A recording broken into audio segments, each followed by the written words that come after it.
here we go again.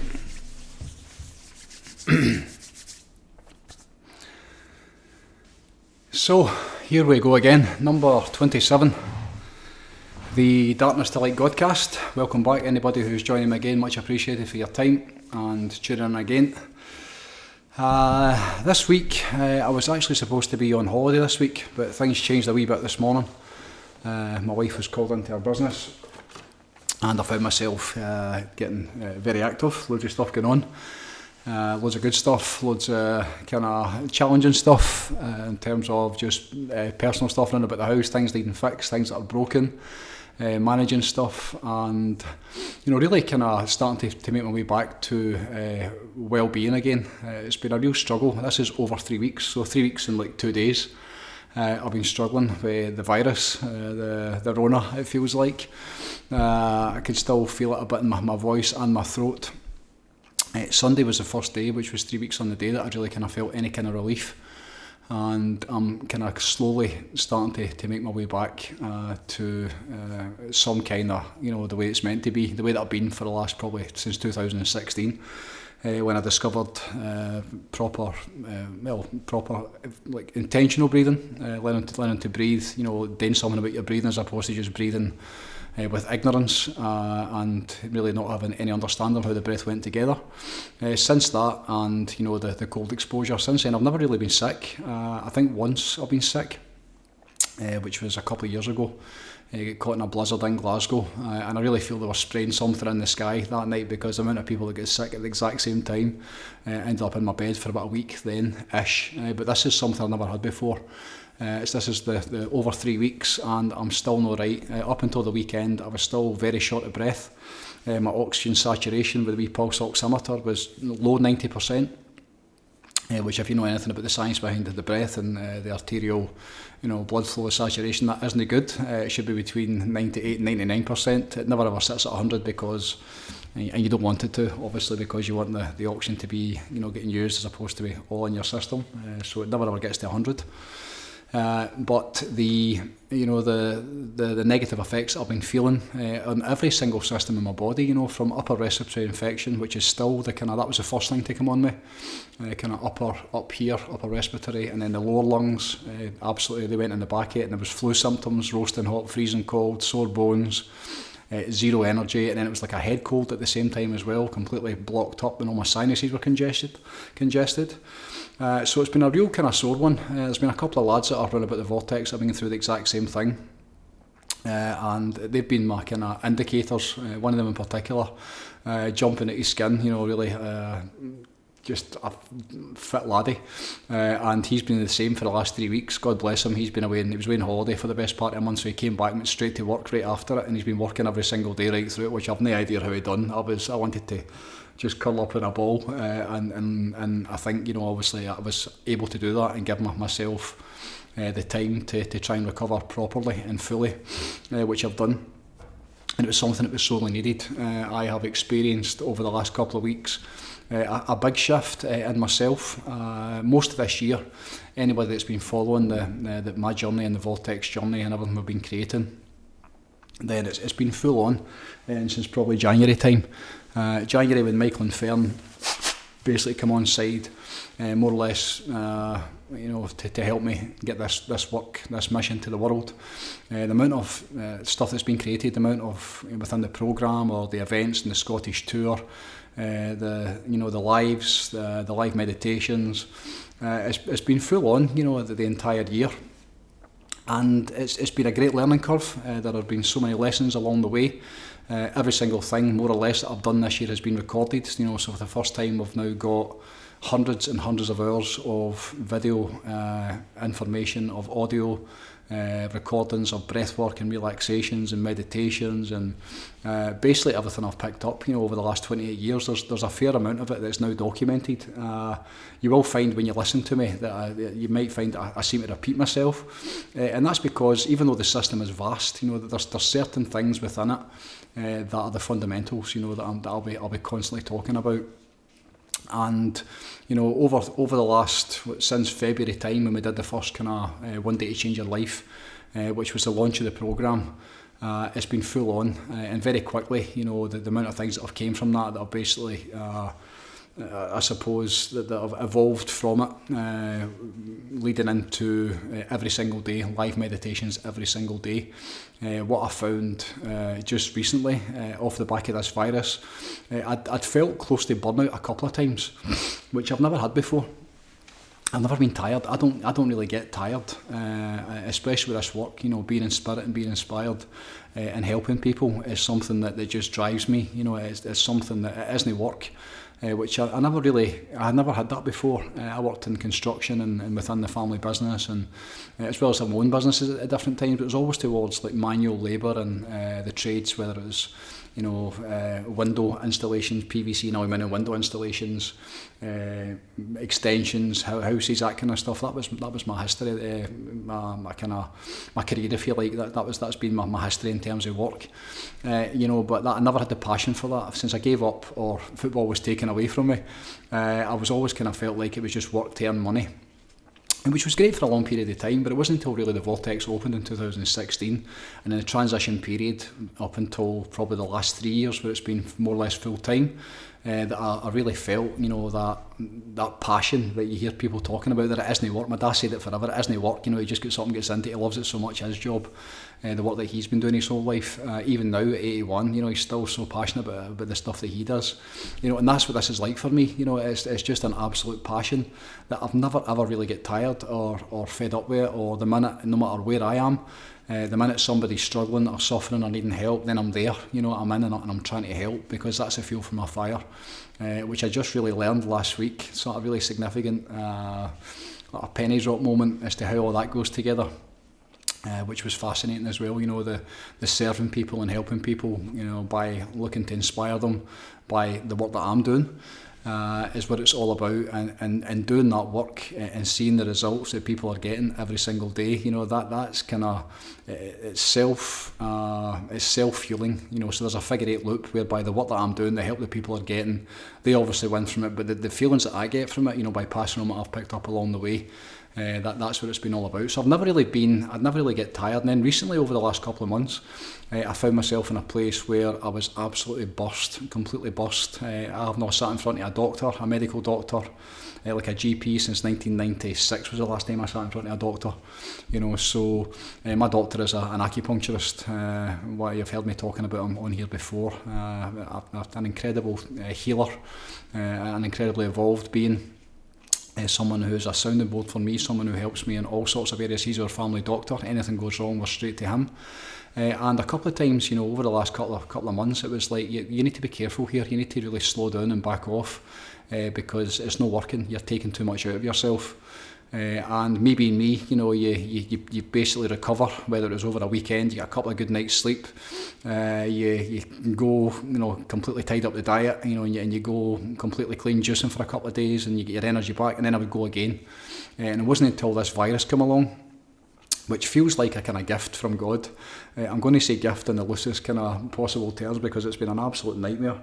But I think I needed it. I think it was a real wake-up call as to, what I've been doing to myself, which, again, when you're doing this kind of work, and you're always working towards, the greatest good, and trying to serve the light and work for God, that soldier of God, which I love, came through Yoel Romero, a soldier of God, like standing for the light, standing for consciousness, standing for, the truth.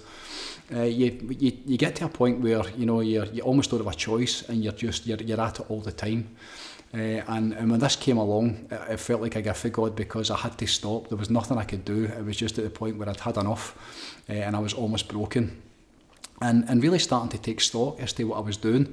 I had to listen to my own advice, the advice that I give every single day to people, in terms of like how this goes together, how the programme goes together, how the entire system goes together. It's based on your feelings. It's a feedback loop as to how you're feeling. The intention is to feel good at all times. The intention is to be in that place of well-being, to be in spirit, to be inspired at all times. Dead simple. And I was in a place where that absolutely was not the case for the last wee bit. I became very, very stale just over the last month or so. So when I got a chance to stop, and really have a good look at myself and see what I'd been doing and the way that I've been doing it, and then make some decisions as to, you know, the way I was going to carry it forward, because the way I was doing it, it wasn't serving anybody. It certainly wasn't serving me or my family and the people that were in about it. Most people would never know, because the minute I go to work and I'm in front of people, then it seems to change. The 3 days after I picked up this virus, which was probably the worst, the first week was the worst that I really felt. Proper flu symptoms, upper respiratory, lower, like just everything was gone. And I had a session on the Wednesday night at the river, you know, so I basically like suited up, like merino leggings and everything, you know, just I must have had 6 layers on in my big jacket, and had a hot water bottle stuffed down my back to try and keep me warm, and went and did a session down at the river till 9:30, 10 o'clock at night on the Wednesday night, because it'd been on the week before, and I'd basically made the kind of promise that I was going to be doing it every single week, so I just booted up and went and did it. And during the session it was fantastic, you know, my voice went back to normal, you know, because I was on coughing fits at this point for probably an hour at a time, where I was just completely like coughing my lungs out, and when I went and did the work it was fine, but after the session had finished, I can't tell you how bad I felt for a couple of days after that session, you know. So really when that was the case, I thought I really need to kind of like stop here and give myself a break. And step back from it, because it isn't working. It was affecting me too negatively. And then over the last 3 weeks, I've had all the time in the world to basically have a good look at myself and ask the kind of the basics and the fundamentals of the programme. You know, like, how is this? You know, how is it working for me? Am I still enjoying it? You know, am I still, you know, like jumping out my bed every single day with a spring in my step? And the answer was no. You know, I was in a place where that was definitely not the case. And, you know, at that point, once you have, you know, the first pillar is awareness, you know, the awareness to see what you're doing to yourself or what others are trying to do to you. The second pillar is within the programme is the power of intention, you know, so how do you make it better?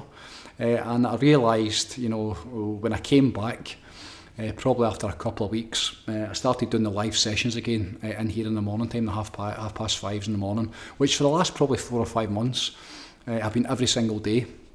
And 95% of the time I've been hosting them. So for the last probably month or so, it's been 7 days a week, every single day, 5:30 in the morning till always 6:30 at the minimum, but sometimes it would extend longer, and sometimes you would start earlier. So I would have been here at 3, 4 o'clock in the morning, and I was probably kidding myself on a wee bit, because anybody that knows my story, over the last 25, 26 years, when my spiritual journey started, then I would be up out of bed every single day, 7 days a week. I've never missed a single day, and I'll be called up to basically sit in meditation.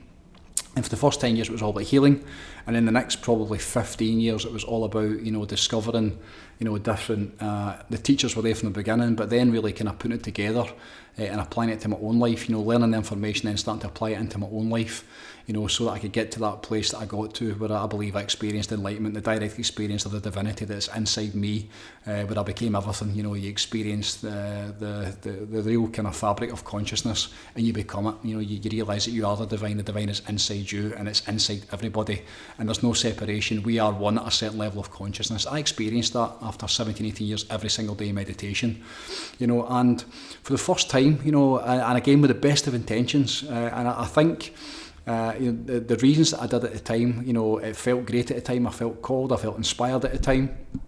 But the reasons that I did at the time was the online programme, the group, was to basically offer to teach people how to, you know, get up out of their bed early in the morning time, which for a lot of them wasn't easy, to get up out of their bed and then come and sit in meditation at that time in the morning, which 5:30 is too late for me. I was always between 3, 3:30 and probably 4 o'clock. I'd be up at my bed and I'd be sitting in silence before the day began, before the car started going by, you know, before the world basically woke up. That's when every single thing that I've ever done came through. Sitting in spirit, being inspired, in that silent space, the great quote that God's one only voice is silence. That was me. I just sat in silence, and every single thing, all the poems, you know, all the workshops, all the work that came through me, it happened in silence, you know. And then going back to the start of the meditations, which used to be on a Sunday night, and then I would do a Wednesday morning as well. And then sitting one day, I thought, you know, I'm going to do this every single day. I'm going to get people a real taste of it, to get every single day, so they can come in and get round about it. And that's what I did. It felt great at the time. And then for the best part of 4 or 5 months, almost every single day, I got up out of my bed, came down here, you know, set up the computer, set up the sound, get the mics working properly, get the music organised, did all the stuff that you need to do. And it was fantastic. We had some great, absolutely fantastic experiences, both myself and the people that were taking part. The numbers were probably 30-ish at the most. There was a consistent, 18 seemed to be the number, funnily enough. That one poured infinitely. Again, just every single moment of times you get in, and every single day, it seemed at one point there was 18 people, including myself, sitting in it. And everyone was recorded, so for 4 or 5 months we recorded every single session. So there's hundreds of hours of guided breathworks and meditations and all sorts of stuff, 7 days a week, every single day. And then once the virus basically hit me a few weeks ago, and I tried to come back probably too soon, because the people that were hosting it, the inner circle within the programme, one, I felt bad by asking them because it's my thing, and I really am not only the one really qualified to hold the space. That's something that people are learning just now, absolutely. But for now, it was just felt like I should be doing it because it's mine, first and foremost. But also the fact that when they were doing it, I know. Because I was starting to check in with myself, and I was seeing the detrimental effect that basically working for other people at that time of the day, how the effect that it had on me. And I realised that, for the past 4 or 5 months, I have had no time with God on my own every single day to sit in silence. So I would get up, calm down, do the work, do the workshop, and then by 6:30, 7 o'clock, then the day begins. My daughter's up, my wife's up, my son's up. The dog's kicking about, and I basically missed that time. There's cars going by outside, and it becomes noisy, So the realisation, probably just last week, that the last 4 or 5 months I've not had that connection with God for the first time in the last probably 25 years, and it was a massive penny drop moment. Like, holy shit, this is not going to work. I can't do it anymore. I've given, with the best of intentions, I'd given myself away, and I really got to the point where I felt spiritually bankrupt. There was nothing left. I was absolutely broken. And when I realised what I had to do, which was very difficult because of the way the group was kind of relying on me being there. Live recordings every single morning, different every single day, 7 days a week, doesn't matter. Monday night I was working, Tuesday night is the experience. I'm recording this on the Tuesday, so there's an experience tonight which I won't be finished in here at 9:30 tonight, and you're back up 5:30 tomorrow morning. And then the river on a Wednesday night, so you're back in the house 10:30, 11 on a Wednesday night. Friday night in, and this is every morning 5:30, so I'm in here for 4:30, 5, and then 10:30, 11 o'clock at night on the Friday night, same again the Saturday morning, same again the Sunday morning. And the really kind of the realisation that I had to basically stop it. I didn't have an option because me and my alignment and my connection to the divine was completely gone.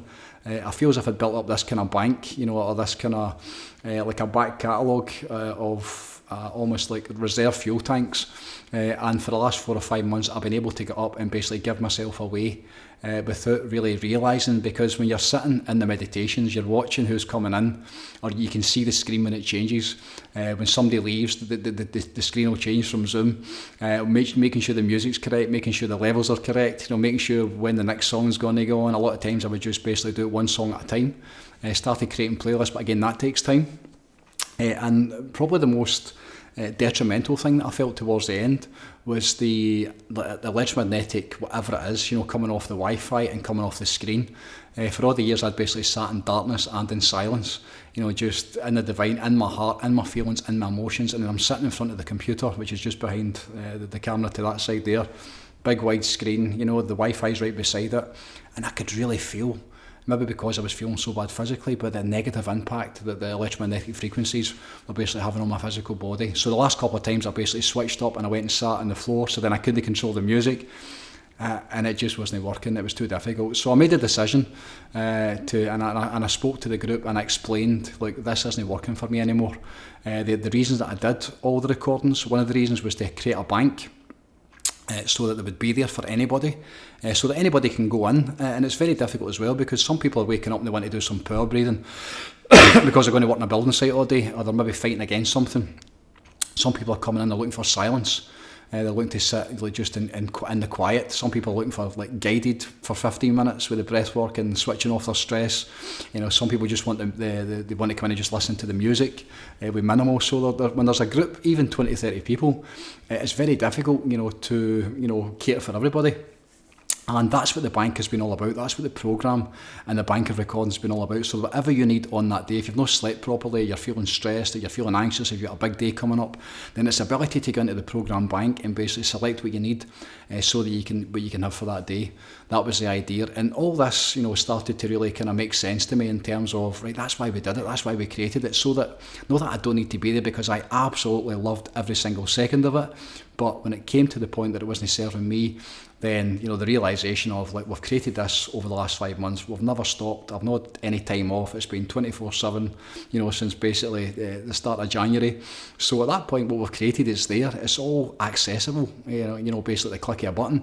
So then people can go in and get exactly what they need. And at that point, it was like, right, okay, I need to stop this, I need to get a break from it. And I did that last week, towards the end of last week, with maybe Wednesday or Thursday was the first day that I took a break from it. I didn't need to set my alarm, although by that point I wasn't really setting my alarm. I was waking up at 5 o'clock or between 3 and 5 every morning. I would get up no matter how I'd slept or how tired I was, and I would just basically batter through it. It was becoming very stale. I wasn't enjoying it towards the last just the last week or so. Up to that point I was loving it. But then when I got to a point where people were starting to get the really profound experiences in the meditation, they were getting up out of bed every single day, then I realised that they were starting to get it for themselves. At that point, it was okay then to go, right, the stabilisers are now coming off. And also meditation should be a quiet process. It should be in silence. You should be sitting in silence. It really shouldn't be even really music, if I'm being honest. God's one only voice is silence. And there's a learning process to that, switching off the mind, getting out your head, peace of mind, going inside, getting quiet, into your heart, into your soul, and then reconnecting with the field, reconnecting with the divine, with God, and being in spirit and being inspired.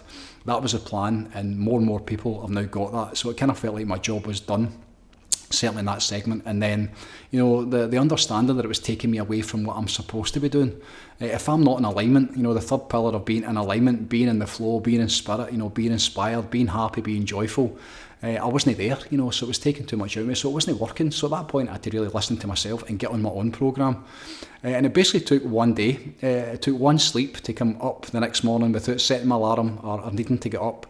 I was up probably 3:30, 4 o'clock in the morning, still feeling pretty lousy, if I'm honest. And I sat in meditation with complete freedom and ease. And I knew that the people understood that were going into the meditation, what they could do and why I'd done it, all my reasons. The support I got for the group was incredible. Thank you so much to every single one of you. And the group continues every single day, so there's still an open space where people go in and sit and meet every single morning, which is absolutely beautiful. I've joined it a couple of times myself, where I'm sitting doing my own meditation, and instead of going in and working, because the minute you're on that screen, you're working, you're checking stuff out, so there's no way you can connect. I learned that as well. So I would basically sit in meditation over the last 4 or 5 days. I've been on a couple of times where I've just hit my phone and I'm in this space, and you can see the people that are in the room, and then you basically turn the phone off. That the connection's still there, but because we know each other on a heart and soul level now, it's such a powerful place to be in. And that's something I'm going to be doing more and more, as well as obviously on occasion going in and still doing the recordings. But now, it's really gave me a wee bit of space, a wee bit of a kind of, I suppose, fresh eyes as to see, what should my job be now that bit's done, now that the programme is created. And version 2 is just about to drop. We're just fine-tuning that just now, so that version 2, which is going to be incredible, well done to Michael and Fern putting that together. But when that drops, then it's going to be at a place where it feels like it's ready. Up until this point, we've been learning and putting it together, but now it feels like it's really ready to be released to the world. So it's been a fantastic learning curve for me. And it's only really been, this is what, Tuesday, so since last Thursday, I've been really just been really selfish and tending to myself. And I can't tell you how much better I'm feeling already. I have just been blessed with the last couple of days with my girl. It was her birthday yesterday. And even just the freedom, to be away and get some time on our own, and not have to worry about, who's hosting the meditations and, make sure everyone's okay. People are now, they're standing on their own 2 feet, which was always the intention. Self-reliance is what this is all about. So to get away with my girl for, it was just one night, it was an overnight, it felt like about 3 months away for the Wains and the Doug and everything else. We had a beautiful night in Edinburgh and Sunday night basically. We spent the entire day together. We had a brilliant day. Sun was shining. She had a fantastic birthday yesterday, which was Monday, and spending that real kind of quality time together. On the back of me looking after myself, tending to myself. Going inside, getting quiet. And since I've done that, since I've been back into alignment, I can't tell you the amount of new stuff that's starting to come through. I have now booked my second podcast. It's going to be the 19th of November. Very much looking forward to that. I'll be talking a wee bit more about that closer to the time. And there are different avenues that have opened up. There's different possibilities. I'm now like stepping back, I suppose, like the analogy, one of the ones that I love is from Stephen Covey, one of the first books I ever bought, The 7 Habits of Highly Effective People, and he talks about how they're out in the middle of the rainforest and they're cutting down all the trees, and they're making like fantastic progress, or they're taking down, which is a terrible, to me, you think about cutting down the trees, but anyway, that's what they were doing, and they're cutting down the trees, and the guy who basically owns a company shows up and he pulls one of the managers in and says, like, how are you doing? He says, great, we've new teams and extra teams, we're making so much more progress, and there's so many more hectares being basically cleared every single day. And he basically stops them all, and he climbs up on the ladders and he says, fantastic, great work, but you're going the wrong direction. You know, and I always loved that, you know, like you can't see the wood for the trees, you're just your head down, arse up, and you're just battering your way through it. And you need to stop and take stock, especially with this, you know, especially with this work. It's so easy, there's so many different avenues that I can go with, there's so many different subjects and different groups that this helps, that it's so easy to go in a certain way, and before you know it, you kind of start to lose the overall picture, which I think I probably did a wee bit towards the end, you know. So to actually stop, take a breath, you know, and see how I'm doing by checking in and going, right, okay, this isn't working, what do we need to do to make this work again? And it's just by getting back into alignment is what it's been all about. And now, you know, I'm now getting a clearer picture. I'm not quite there 100% yet, but I've got an absolute kind of, it's starting to reveal itself in terms of what's coming next. And only by me getting into like my meditation, by reconnection back to the divine, by tending to myself, you know, because the physical stuff, the mind, the ego, all that kind of stuff, it only goes so far. And, you know, for me to teach this, you know, as with anything, you know, you need to be, it's all about authenticity. And this Godcast, incidentally, is called about authenticity. So I need to be basically teaching what it is that I'm sharing with other people. It's the only way that works. And it's something I've got a huge challenge with. It really is. I was thinking a lot over the weekend about the end of the week, just before I went away on Saturday or Sunday. I did a post in the morning time, and somebody sent me a message talking about Mr. Hoff again, who seems to be everywhere just now. And it's the thing with Wim Hof, there's two bits to it. Number one, I'm really grateful because of the practice of, I suppose, not his breath work. I don't agree with his breath work. I think for certain people it's really useful. I think it's very dangerous, and I think the way, unless they've changed it recently, which they probably have because of all the kind of anybody that's watching the Guy Carney, you know, the suspected deaths that are related to the shallow water blackout, the stuff that Wim's been teaching online, you know, the hyperventilation, sticking your face in the water. He reckons there's 34 alleged deaths. And this is all alleged coming through Scott Carney, all the allegations. And then there's another couple of documents that have been released in terms of how he's been treating, you know, ex-wives and ex-partners, and basically, you know, to the point of, you know, stuff that it makes complete sense to me. Because, you know, I've been in his company. 2016 was the first time I came across his name. 2017 springtime was the first time that I met him up in Edinburgh, and I wanted to see who he was, because the method itself and the cold exposure in particular, the benefits that it came for me, I was so grateful, and I wanted to see who the man was. And I sat with him for probably 45 minutes the first time, and we spoke. It was a closed workshop. Like a private workshop. I was there a few hours before it. I sat kind of face to face, and he asked me, like, what's your story, man? And I told him my story. And there's a great picture of me and him hugging, and he cried and I cried.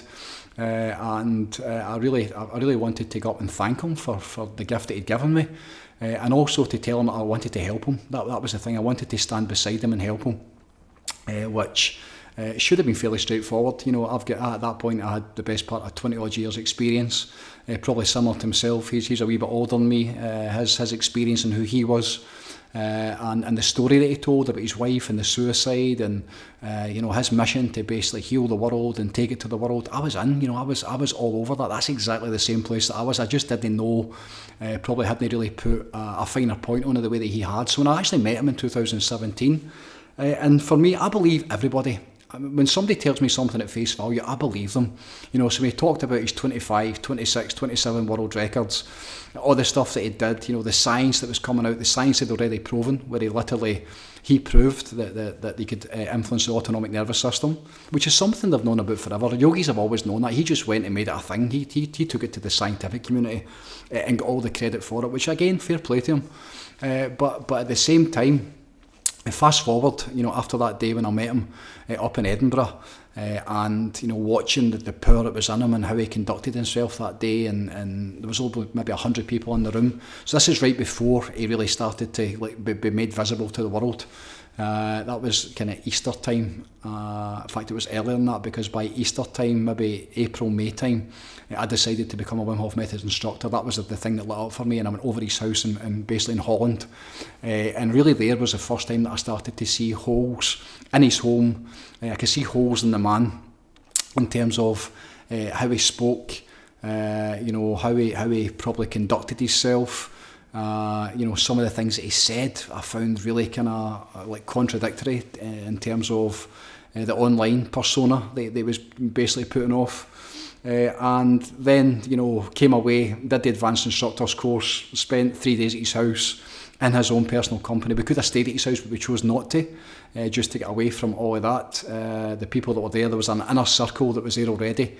The Wim Hof Method was only really, well, that was the first group of instructors had been the previous Christmas time. So this is like 4 months later. So we're in the second group of instructors, which was going to happen later in the year of 2017. You know, so met him in Edinburgh, met him at his home, and then fast forward to Poland. Just after we met at Easter time, Wim had went on a world tour of America, and it was Joe Rogan, Elon Musk, you know, and I'm looking at it and I'm going, at the same time, one of the lads I did my instructorship with, he was starting to question some of the things that Wim was doing. One of the most significant things was the hand signal.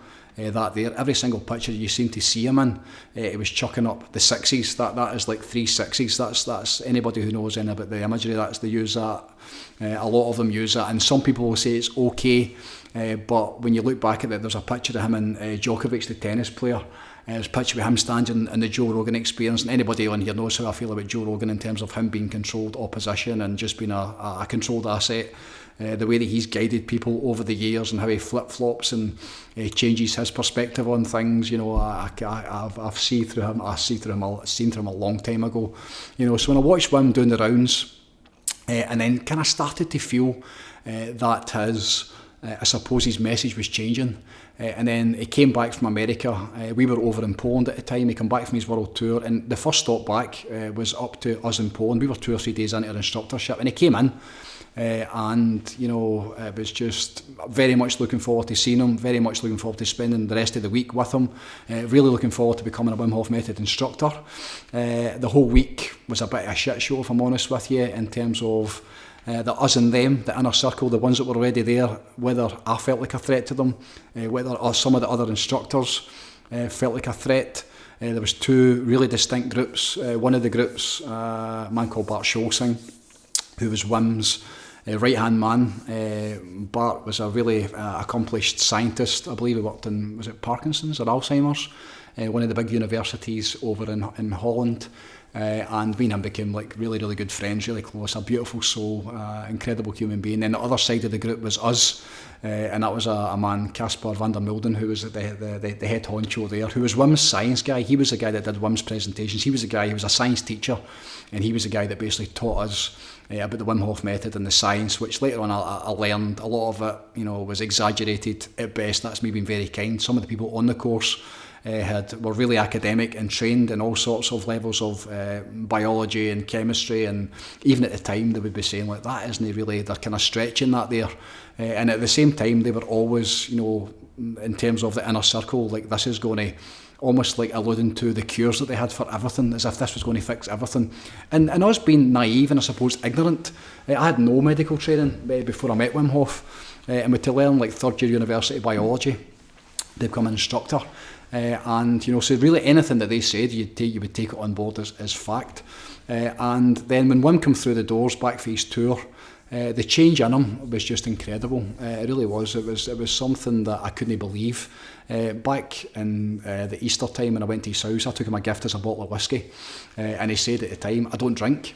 He was offended by the fact that I'd offered him this, and then I went away for a one-man retreat. I went down to Tenerife and spent a week on my own, most of the time in silence. And I met a Dutch lady who was just leaving the night that I arrived, and she basically said that Wim's an alcoholic. It's really well-known fact about how vulgar he is and how repulsive he is, and that really kind of that confused me because of the online persona and the twice that I'd met him.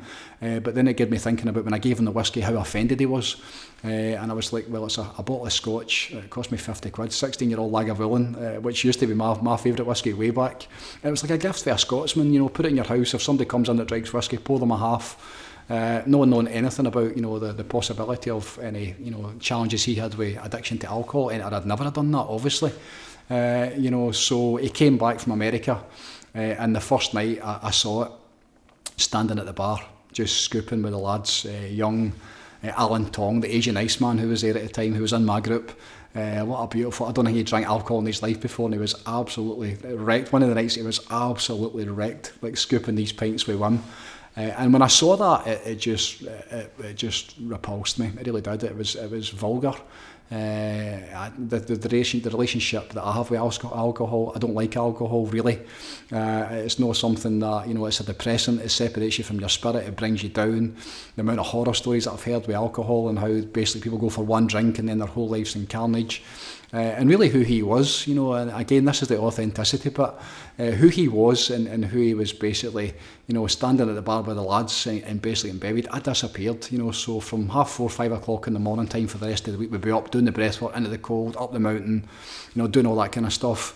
And then at night time when we came back, when Wim was in the bar with the boys, getting wrecked, basically, I would be doing energy work, I would be coaching people, because some of the stuff that was coming up, as intense as that week was, the amount of people that childhood trauma was coming up, so I ended up basically helping people that week, like trying to help them and coach them. And I really struggled watching him that week, and I really started to question some of the way he was speaking, how vulgar he was. One time in particular, in front of his daughter Isabel, he was basically making reference to the size of his penis, and he wasn't as polite as that. And there was always reference about sexual intercourse. Again, I'm being really polite, that's not how he would put it.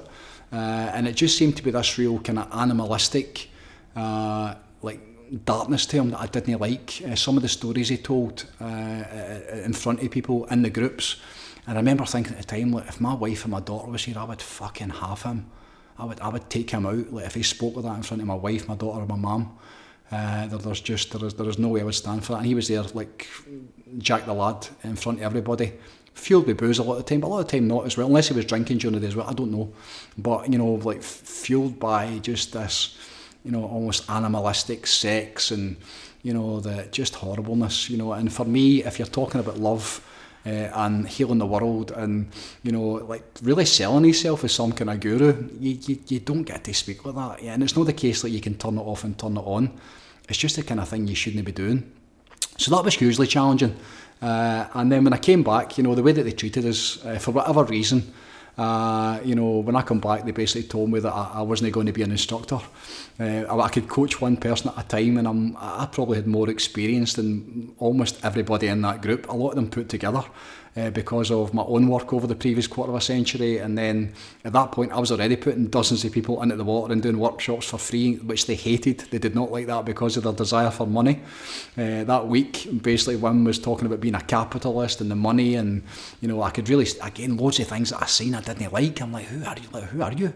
There's one persona online, and when you get to see somebody behind the veil, and you get to see the holes in it, and you get to see the real them, then you start to be able to make, based on your experience, you basically start to make your call and your judgment on who somebody is. When you sit in his house, as I did, up in Poland and in Holland, and spent time with him, walking up the mountain with him, and seeing how he carries himself, then at that point you're qualified to basically make character judgments, especially when you get the awareness that I have, and especially my intentions, which is to work for God and the light and to take this to the world and to heal the world.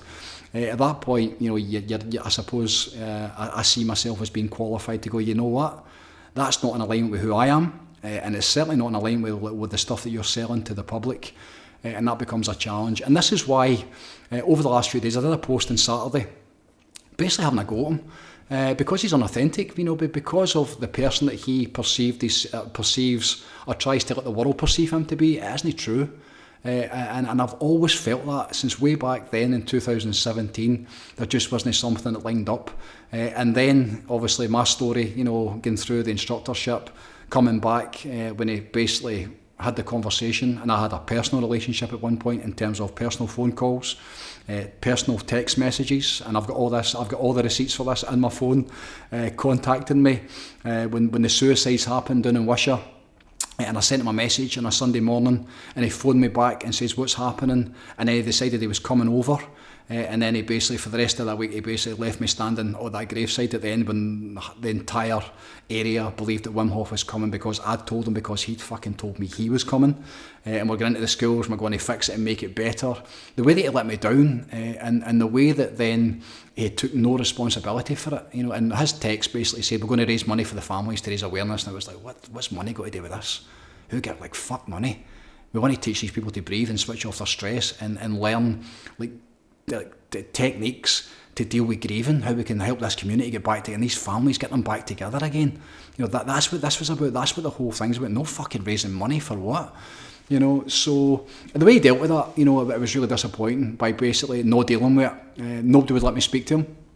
Tried to phone the Hoffice, as they call it. Spoke to Bart Pronk, one of his clowns, his chief cheerleader, who I managed to speak to when I went back over to see for the final time that I was actually in Wim's company, which was a year later.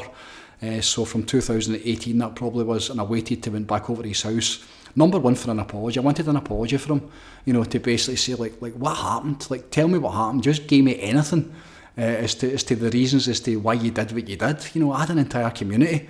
They were expecting you to be there, expecting you about that fucking graveside at the funeral, and then we're going to get into the schools and teach these kids, how to switch off their stress so that suicide becomes a thing of the past. That was the plan, that was our intention, I believed. But to not deal with it, and then to basically run away from it, I waited my time, and I decided to stay an instructor and go back over and see him at the instructor in reunion, which would be in 2018, I think that was. And again, he come back for another world tour. He was coming back from Iceland that day. He comes through the door, cracks open a can of beer, necks the beer in front of everybody, and as soon as he did that, I was out. I was finished with him.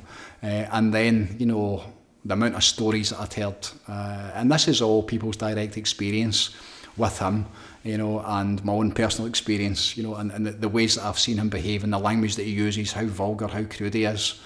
At that point, you need to be very careful who you stand beside, especially the way that I conduct myself, and the regard that I hold myself in, and as being a soldier of God, and a force for good and a force for the light.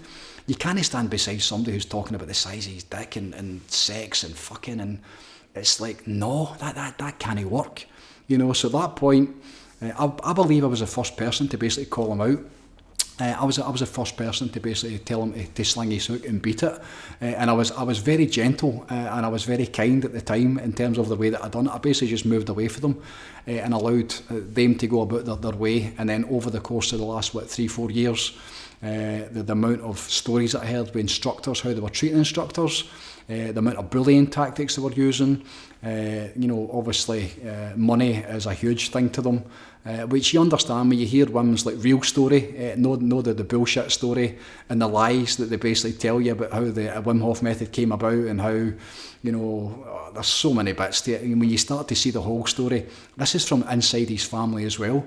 The people that are really close to him, the people that sat in his inner circle, that were sitting side by side with him, when they start to tell you the stories before he was famous, and hearing who he was as a human being.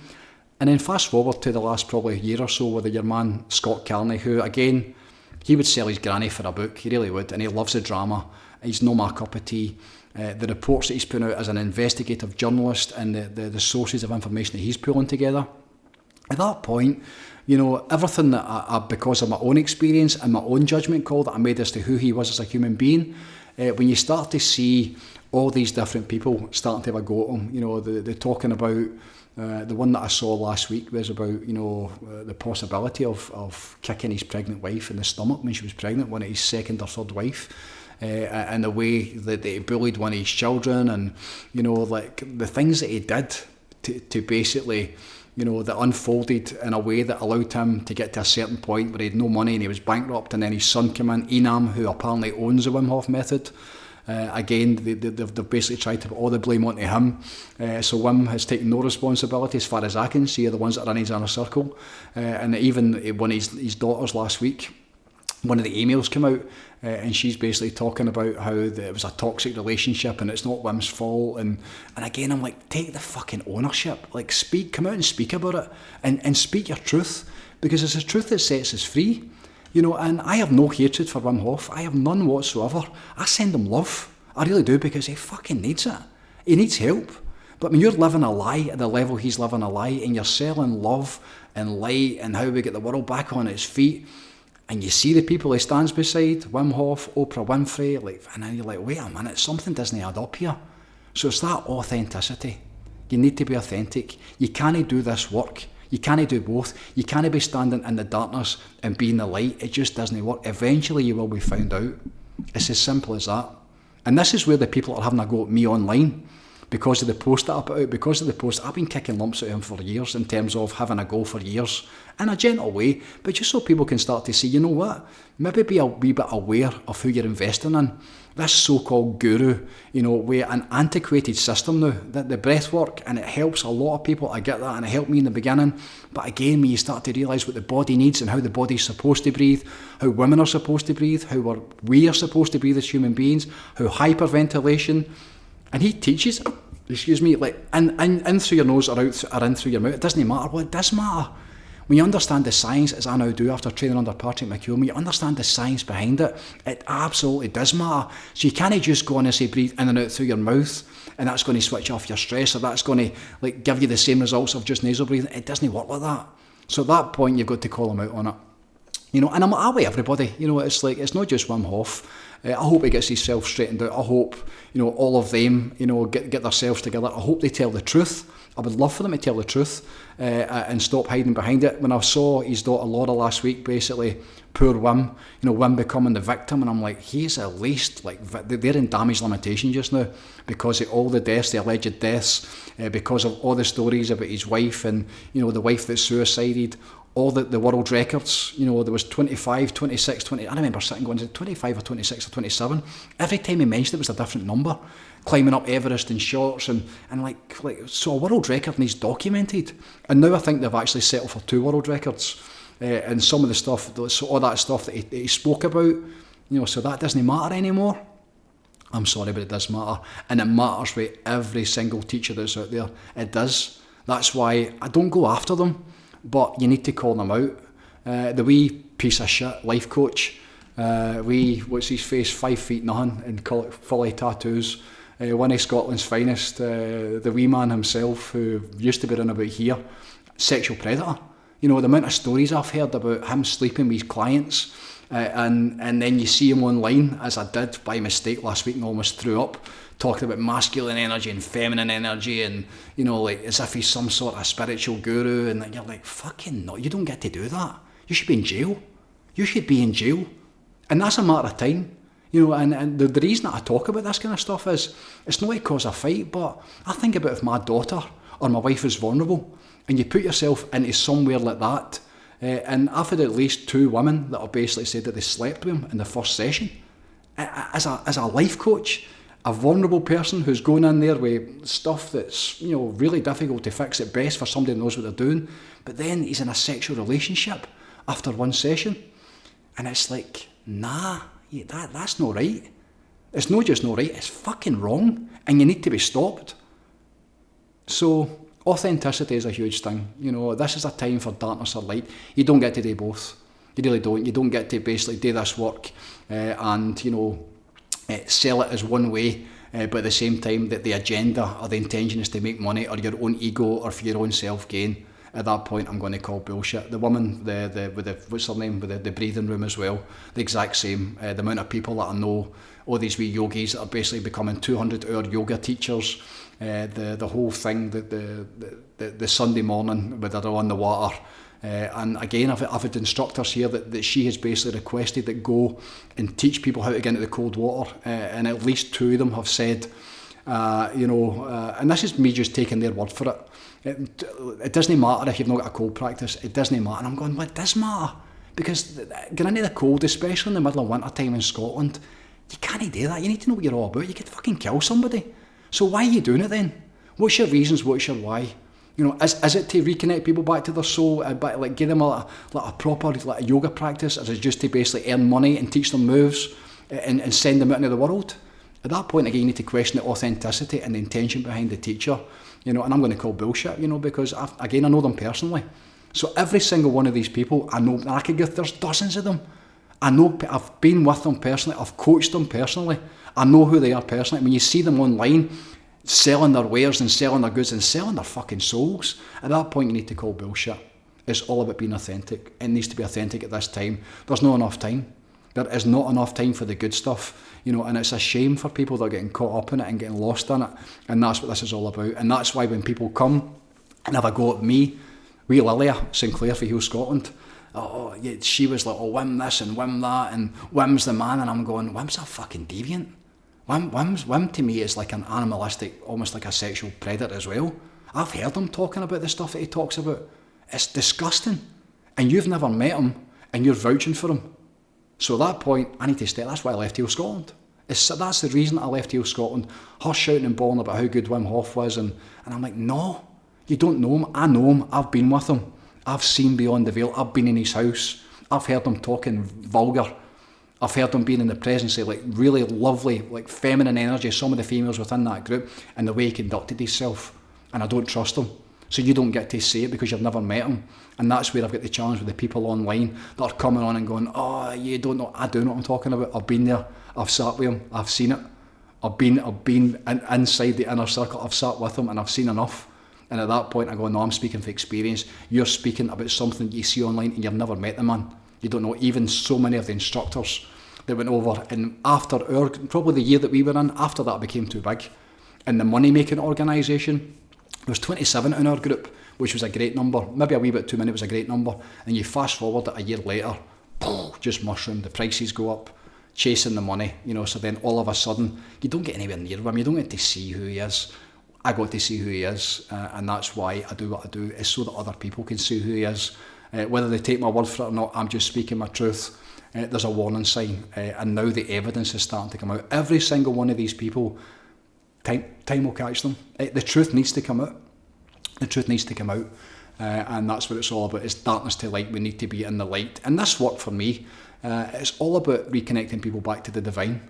That's the only thing that fixes this. All these self-help gurus and fake yogis that don't have a meditation practice, and sexual predator, fucking the wee fucking life coach, that's basically using it to basically feed himself and feed his own ego and his own urges. I mean, talk about the dark side of the force. So at that point, all of that stuff, that's the problem. That's the challenges that we face. They are wolves dressed as sheep. A wolf in a sheepskin jacket, that's what they are.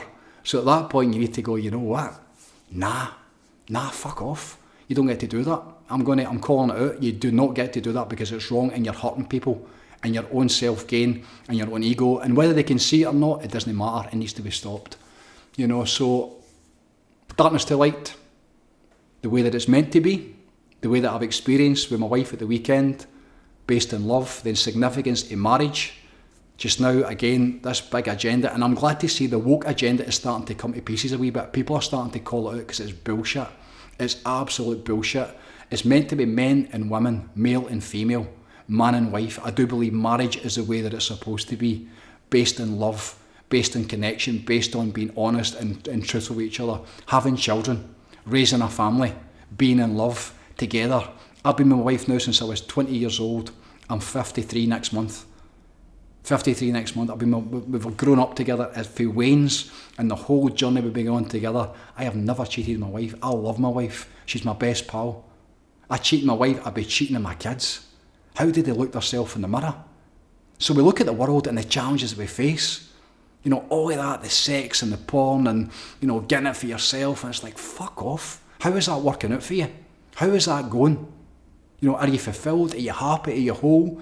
Aye, it might be filling your ego, but in terms of the spiritual stuff, the soul, you know, the divine essence that's inside you, that's a complete opposite way. So getting it back to the way that it's meant to be, it needs to be based on those like basic fundamentals. Marriage, love, together, bringing the homes back together, bringing the families back together, a mum and a dad working together as a team, raising children in love. We do that as a starter for 10.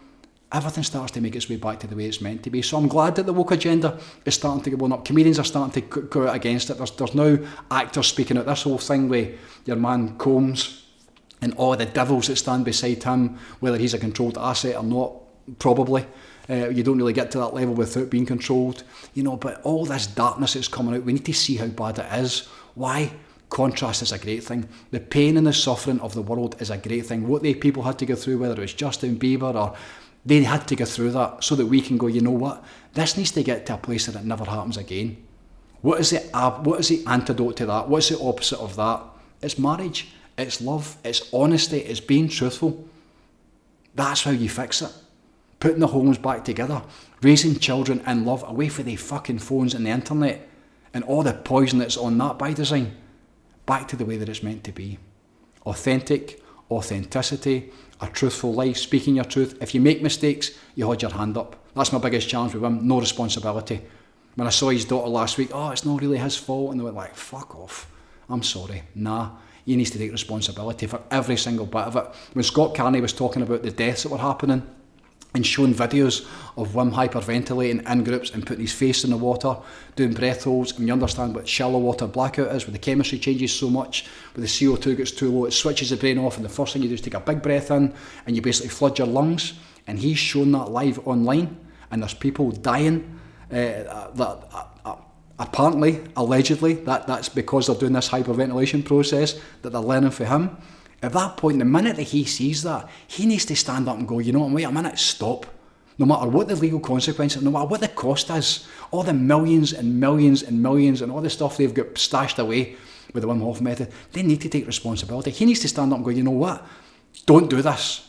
And either say we'll get a wee warning, and they've changed it all now apparently. But at the time when I was watching, I'm going, why is he going to take responsibility? He needs to stand up and go, you know what, if you are doing this, please stop it. If there's been any misunderstanding or miscommunication, you need to stop right now. Do not do hyperventilation and put your face in the water. There's a chance you could black out. It's one of the first things that they taught us. So why is he showing it in videos? Why are people getting caught with it? Why is he not taking responsibility? It needs to stop. Take responsibility. Hold your hand up if you made a mistake. Say you're sorry, and then we can go and fix it. Then we can do something about it. But walking away from it the way that he did with me, not acknowledging it, turning your back on it and just going, you know what, fuck it, and moving on to something else and feeding yourself, that's unacceptable. So, that's where we are. That's how it goes together.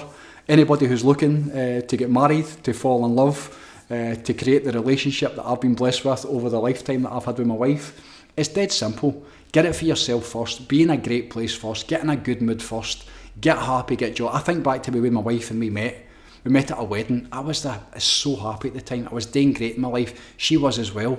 We were in alignment with ourselves. And the way we met, how happy we were at the time, how much we had our shit together at the time, it was perfect. The amount of people that meet in the wrong situation, full of drugs, in a nightclub, steaming drunk, online, fucking the dating apps, and it's like, you're going to meet your wife there, you're going to meet the mother of your children on a dating app, like a sex dating app, where basically the intention is to meet up with sex. That's where you're going to meet the mother of your children. That's what it's got to. Good luck. Good luck. It can't work. That can't work. And women are as bad, if not worse, than men. What I hear through the grapevine, what I see, and you can't get away from it. The minute you turn your phone on, the amount of rubbish that it tries to chuck your way, just filth. People like absolutely. The amount of I must block between 50 and 100 channels every single day, and it doesn't let you block them all the time. It'll come back up again. You know, so God bless Facebook and Instagram. You know, Facebook I suppose in particular, but there's just so much filth. And shame on all the fucking commentators and the podcasts that are glorifying it, you know, and making it bigger than it is. The gangsters and the drug dealers and, you know, the people that live in the porn industry, like, fuck the lot of them. That's the problem. That's the challenge. And the way that it's sensationalised and the drama that's involved in it and what people get out of it. There's work to be done. There's work to be done. This way doesn't work. The way that it is just now doesn't work. So then we need to look for the solutions. How do we make it better? And this entire generation, I mean, walking about Edinburgh yesterday, the amount of boy girls that I saw, the amount of like young men or women that are just on a different planet. And I believe their sex has been altered, you know, whether it's a medication, whether it's a food they've been eating, whether it's the poisons that are in their environment. God bless these kids, they don't know what day it is, they don't know who they are, they're completely lost. So how do we get that back on an even keel? The Great Reset, that's what it's going to be, the Great Reset, the divine reset that needs to come, that needs to reset this planet back to the way that it is. I believe we're going to have to live through it and then so that we can build it on the other side, because the way that it is isn't right. It's supposed to be male and female. That's it. Choose your sex orientation if you need to, that's okay. Homosexuality, whether you're gay or lesbian, completely fine. But the minute you start to identify as something else, the minute you get the minute to say, I'm actually not male or not female, as I said about Sam Smith last week, identifying as an oyster, and you're just going, what? You can't do that, that's not right. You're not right. There's something wrong there when you get to that point. So, is it working, yes or no? Well, look at the kids. If they're watching that, him cutting about with his trident dressed as a devil, and all the other music stars, the amount of like satanic influences within, like Taylor Swift, Katy Perry, you just need to get Madonna, every single one of them. You know, you start to hear the stories coming out, and I've been saying it for years, having a go at them all. Beyonce, fucking Jay-Z, J-Lo, Rihanna, every one of them. But you look at them and you can see it. When you see through this, when you see through the veil, you can see it all. You can see their intention, you can see the agendas, you can see that the when you look at the big opening ceremonies, the Olympics and the different events, you can see through it. When you start to see the symbolism, you can see it. So at that point, you've got a choice to make. With awareness, you've got a choice. When you see how bad it is, you've got a choice. I don't like when I jump into this and I start talking about the dark side of the force. I talk about it to bring people awareness. Once you talk about it once, then we need to move in a different direction. Once it's done and dusted once, then it's time to move on. It's back to the light. I'm finished with the darkness. I'm now moving back towards the light. Tonight, 8 o'clock it's going to be, so you'll see this on Friday. It's going to be every Tuesday is the plan, unless I'm away on holiday somewhere, which I'm trying to do just now, but maybe not for next week. So this is getting recorded on the Tuesday. The experience is live tonight. We're talking about mental well-being. Again, mental health and mental well-being are two different things. Mental health is a really negative connotation. Mental well-being, being in alignment, feeling good, being inspired, being in spirit is what it's all about. That's going to be tonight at 8 o'clock. It's a free session. The experience is always a free session. That's my intention, to help as many people as possible, to give these gifts that I've picked up along my path and keep them to the world. So much good stuff coming through just now. Surrounded with goodness, surrounded with light, surrounded with possibilities. Anybody who's suffering, anybody who's struggling, anybody who isn't quite where they'd like to be, please know that there is a way. There absolutely is a way. And have faith in the knowledge that the stuff that's inside you, the essence of who you are, the divine presence that's inside every single one of us, once you reconnect back to that, then the whole world changes.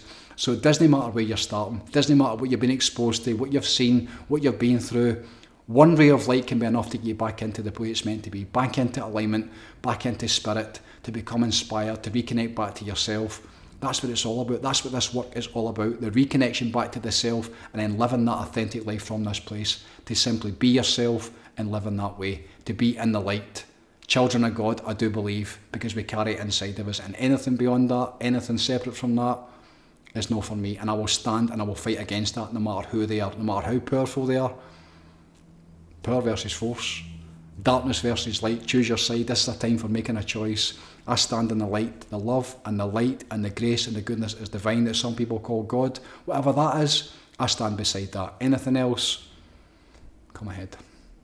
For the greatest good always, have a fantastic day wherever you are. God bless you all, you and yours. Take it easy. Thanks for tuning in, and I'm looking forward to speaking to you again soon. God bless, and bye for now.